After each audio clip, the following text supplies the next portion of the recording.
In the heart of Neverland, where time dances on the wings of imagination and magic seeps through every leaf and stone, Peter Pan and the Lost Boys were busy plotting their newest adventure. Their treehouse hideout was abuzz with the energy that only boundless freedom could inspire.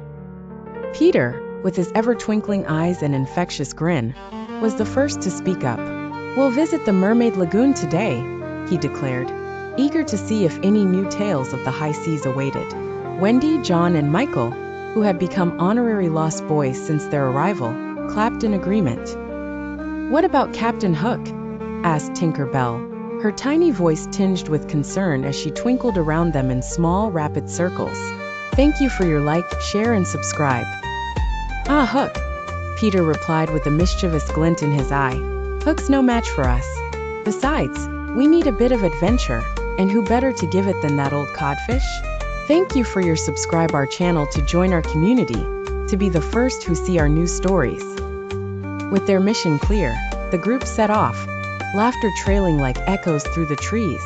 They skipped and flew past the Indian camp, where Tiger Lily waved at them, knowing their mischievous plans.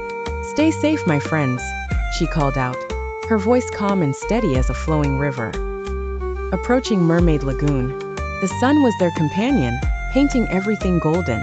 The serene water shimmered, reflecting the carefree hearts of those who approached.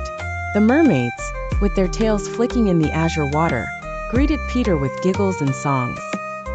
"Do you have any stories today?" Peter asked, settling comfortably on a sun-warmed rock.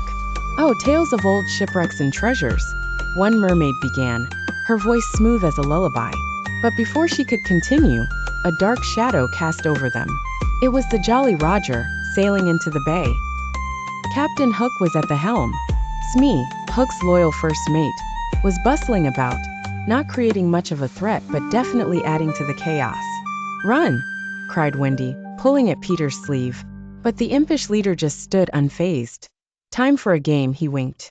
And so a chase ensued. With leaps and bounds, and the occasional clever trick, Peter lured Hook into an elaborate maze of trees and vines, losing the captain in the lush green labyrinth of Neverland's jungle. Victory chants echoed through the leaves as Peter flew back to Mermaid Lagoon. "Thank you for your subscription." Finding that the boys and mermaids had formed a wall of splashes to keep Hook at bay.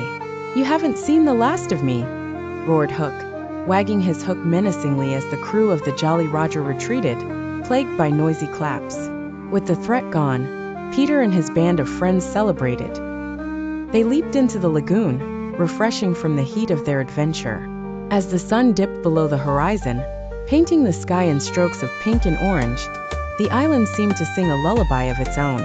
In the heart of the jungle, where dreams ran wild and free like the children that roamed it, Peter vowed that tomorrow would bring another adventure just as exciting as today.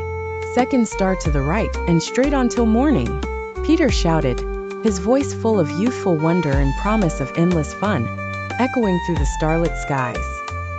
And in Neverland, that promise of eternal adventure lived on, forever young as the spirit that Peter carried within him. Thank you for your subscribe our channel to join our community, to be the first who see our new stories.